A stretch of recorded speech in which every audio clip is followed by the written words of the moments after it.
Fait que je lui ai dit, est-ce que vous pensez que c'est bénin? Il m'a dit, c'est très peu probable. J'ai su que j'étais dans la merde. J'ai su que ça partait, là. Soudainement, là, en 24 heures, 48 heures, là, t'es chamboulé, tous tes repères. Il y a une bombe dans tout. Une fois que les traitements sont terminés, une fois que les gens qui ont guidé tes soins te disent « Mais t'es guéri? » Mais non. Oui, t'es guéri, mais il faut réapprivoiser après sa vie. Moi, en tout cas, il a fallu que des parties de moi que je reconstruise littéralement.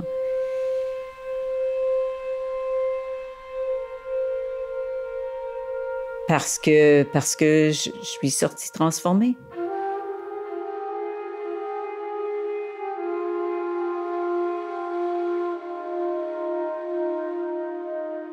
C'est une étape dont personne m'avait parlé comme clinicien. Je crois que c'est l'étape à laquelle j'ai été le plus démunie, puis que j'ai trouvé le plus difficile.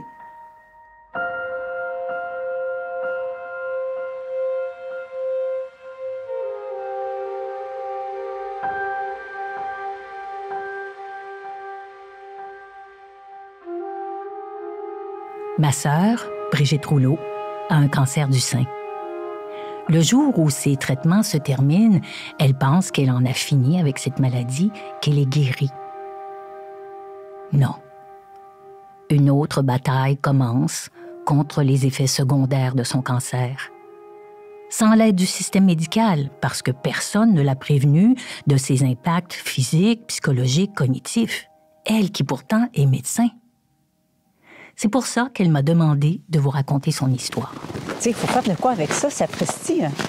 Ça se peut pas que même monsieur, madame, tout le monde, qui en ont aucune notion médicale, puis, tu sais, qui sont pris dans ce tourbillon-là, ça se peut pas qu'ils soient pas plus informés, tu sais, par rapport à tout le processus auquel ils vont faire face. Il faut être conscient que 2 personnes sur 5 au Canada auront un diagnostic de cancer au cours de leur vie. Et beaucoup d'entre elles devront, comme Brigitte, parcourir un long chemin pour s'adapter à leur vie après le cancer. Ce balado leur est dédié.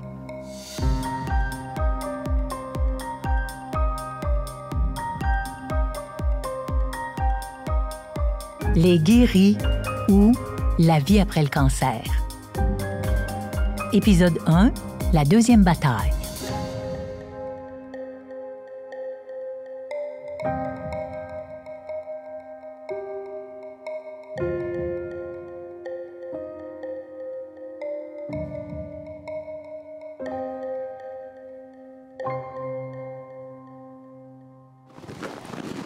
Il fait tellement froid ce matin-là que la neige crisse sous nos pas.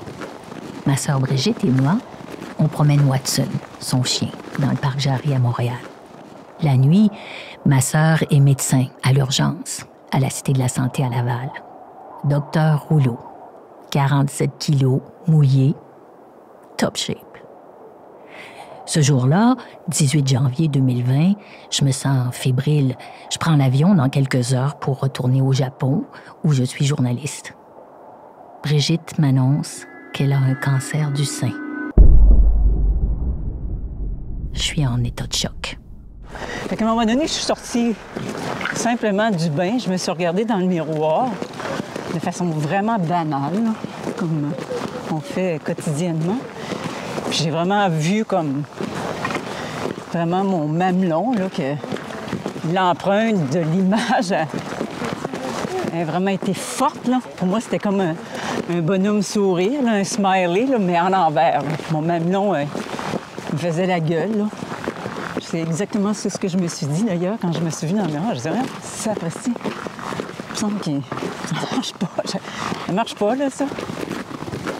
Quand je suis arrivée au boulot, je suis allée voir une collègue avec qui je suis plus à l'aise. Fait que j'ai dit, je suis inquiète, là. Cette collègue-là, là, tout de suite, elle dit, OK, je te prescris une mammographie, un écho, puis je me souviens, ça n'avait pas pris 48 heures pour avoir mes premiers tests. Brigitte passe voir le radiologiste à la clinique du sein de son hôpital. Je suis allée voir directement ce médecin-là, encore là, qui est un médecin de mon centre hospitalier. Puis encore là, on se connaît pas, mais on se reconnaît. Fait que je suis allée le voir carrément. Puis il était en train de lire ma mammo. Il me dit, c'est pas beau. La première chose qu'il me dit, c'est pas beau. J'ai dit, ça vous inquiète? Il dit oui. Je me souviens, je fais juste compter, puis le feeling physique remonte, là, mais je suis à côté d'une table de travail. Là. Je me suis assise, puis je m'étais pas assise, là, je serais tombée, là, c'est sûr. C'était vraiment comme un saut dans le vide, là. J'ai l'impression que le sol ferme sur lequel tu es debout, il a disparu.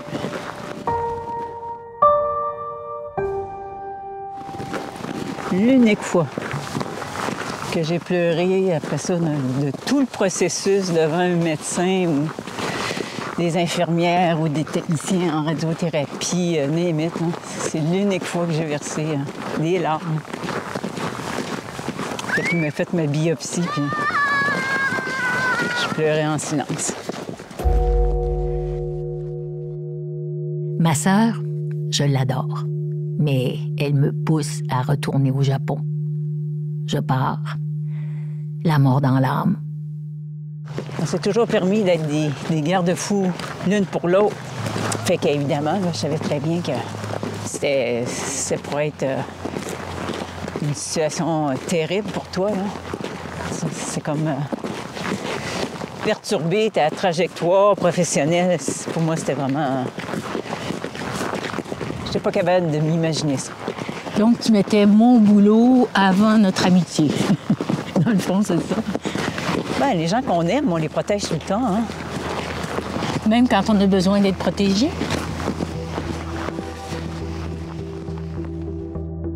Quelques semaines plus tard, la COVID envahit la planète.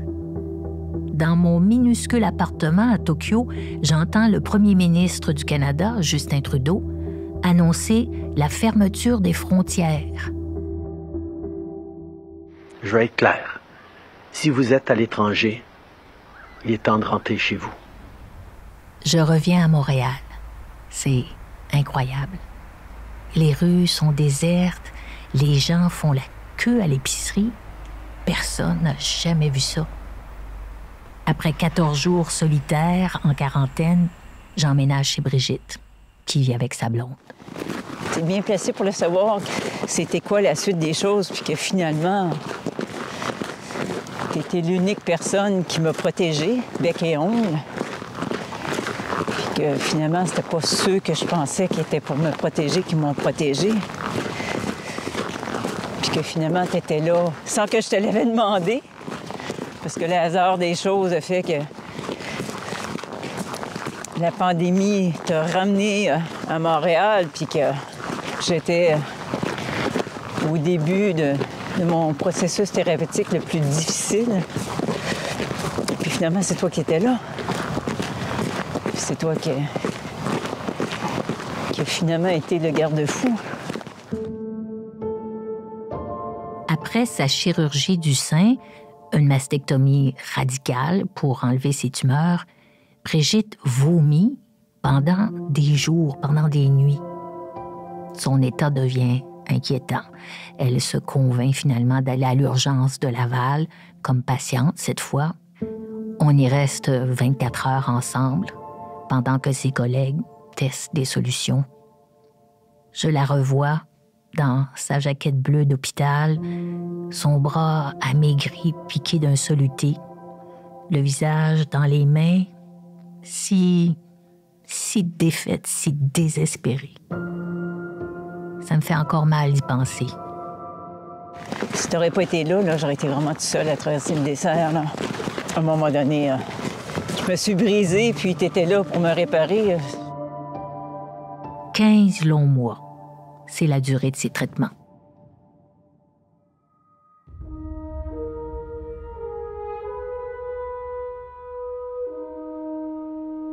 J'ai eu la chimiothérapie,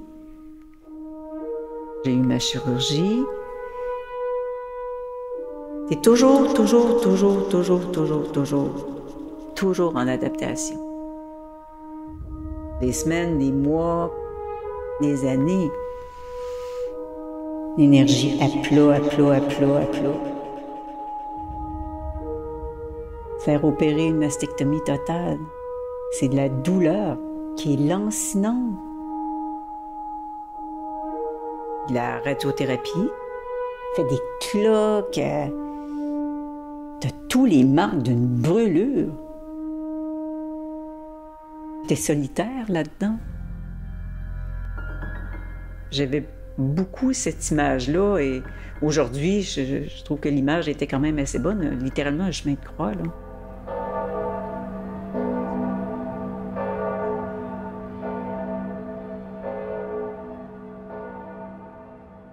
Te souviens-tu de ton dernier traitement, le traitement final, le dernier jour, avant que tu puisses dire, voilà, les traitements sont terminés? Oui, je m'en souviens. Je vais m'en souvenir toute ma vie. Parce que c'est une date énormément attendue. J'avais l'impression que le processus était pour se terminer presque instantanément à ce dernier jour-là.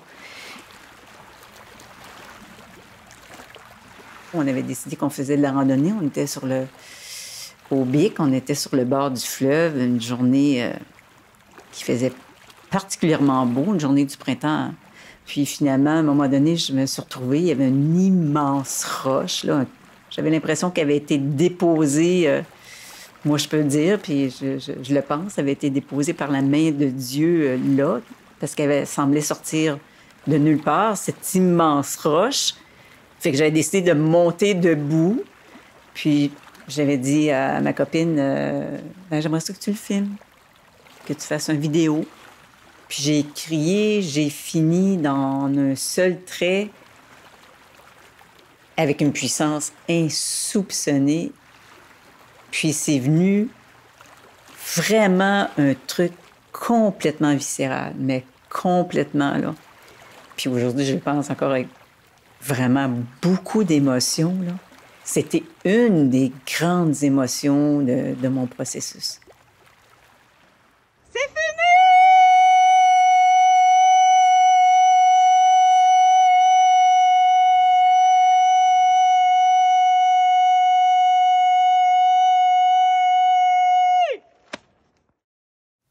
D'être capable de crier simplement à vouloir tout sauf mourir.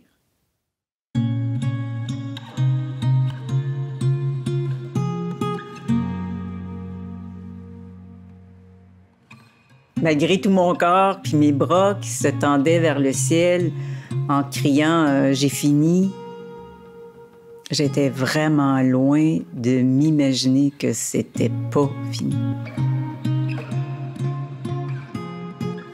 Moi, j'avais l'impression que j'étais pour revenir à une vie normale.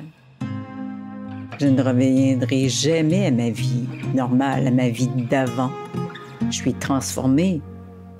J'ai des cicatrices sur mon corps, mais j'ai pas juste des cicatrices sur mon corps, j'ai des cicatrices sur ma façon d'être, de réfléchir, d'aimer, de rêver,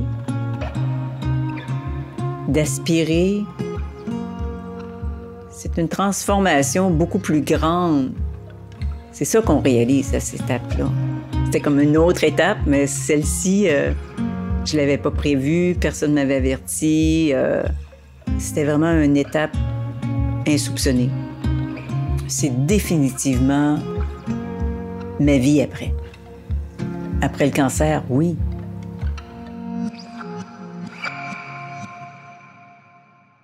L'agitation des traitements s'évanouit, son équipe médicale passe à d'autres malades.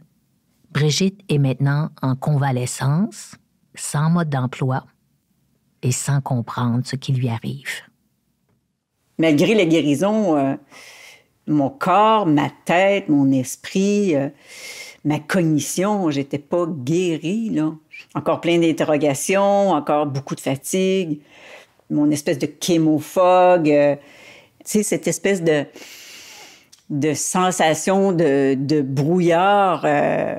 Le brouillard était probablement suffisamment épais pour même pas me rendre consciente de ce brouillard-là, mais tu te rends compte qu'il y a quelque chose qui fonctionne pas, là. Elle se retrouve dans un étrange no man's land psychologique. Son rôle social est suspendu. Elle a du temps pour réfléchir.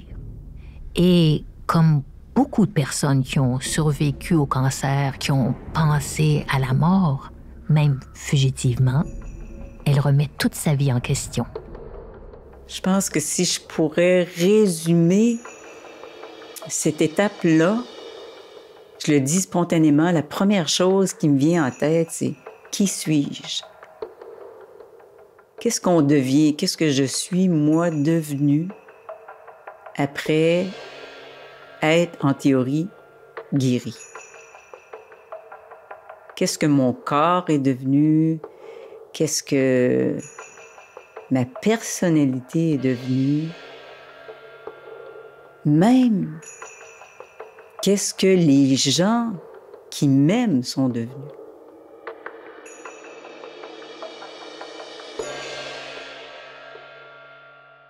De me retrouver littéralement amputée d'un sein, là. Mes médecins traitants, mes amis, les articles dans les journaux. Il était beaucoup question de ça, l'identité, de la féminité. Mais moi, c'est absolument pas ça que j'ai vécu. Ça a été beaucoup plus sur un questionnement bien au-delà de la féminité ou d'une cicatrice très importante sur mon corps. C'était beaucoup plus de me réapproprier ma vie, mon énergie vitale, le travail, les gestes sociaux, les rencontres sociales, les amis. Il faut trouver des moyens de se tirer vers le haut. Après des mois et des mois que toutes tes énergies ne sont concentrées que être capable de passer à travers des différents traitements que tu as.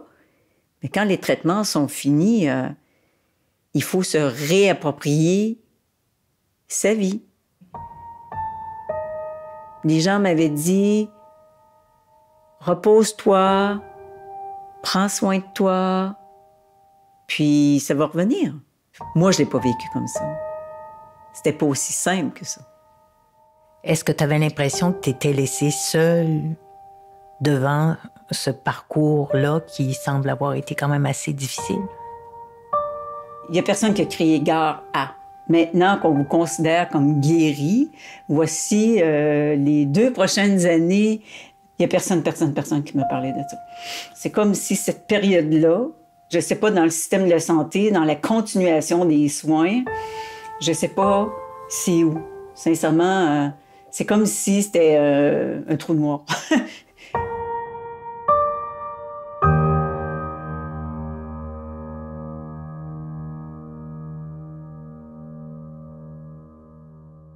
Pourtant, le concept de survivance, donc de cette période d'adaptation après les traitements du cancer, remonte à presque 40 ans.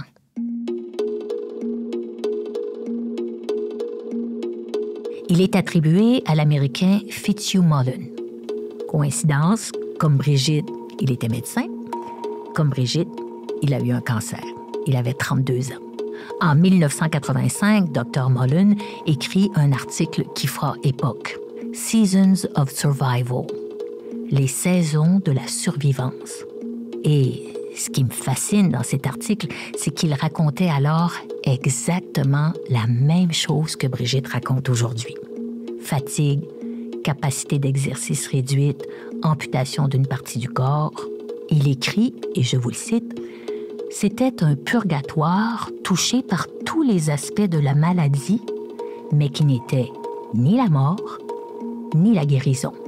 C'était la survivance, une condition mal définie que tous les patients du cancer traversent en luttant contre la maladie. » Et plus loin, il dit encore, « Les médecins et les infirmières s'effacent et laissent le patient et sa famille se débrouiller dans un monde en santé. » Incroyable.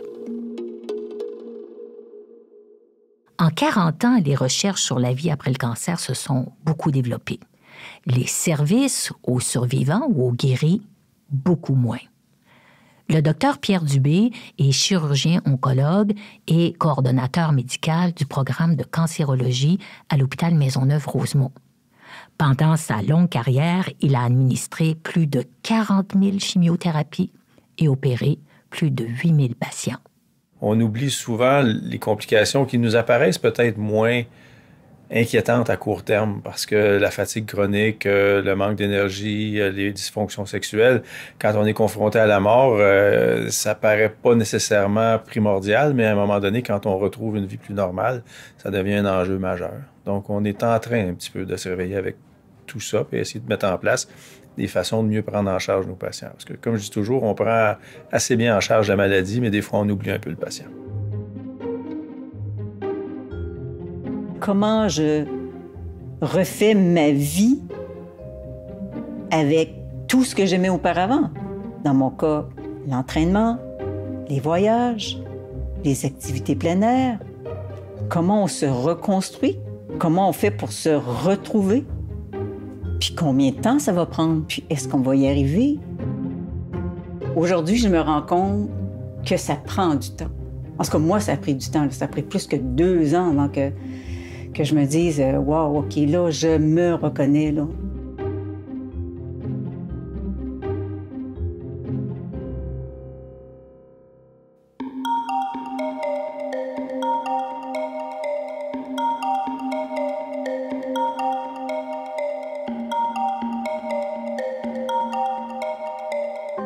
Les guéris ou La vie après le cancer est une série produite par Le Devoir d'après une idée de la docteure Brigitte Rouleau. Monteur, Julien Forêt. Conseiller à la réalisation, Félix Deschaines. À l'éditorial, Valérie Duhem. Médecin conseil, la docteure Marie-André Fortin, radio-oncologue et directrice en cancérologie du CIS de Laval. Et moi, Marie-Paul Rouleau, journaliste et réalisatrice. Abonnez-vous au Fil du Devoir sur votre plateforme d'écoute préférée et n'hésitez pas à nous écrire à balado@ledevoir.com. Merci d'avoir été des nôtres.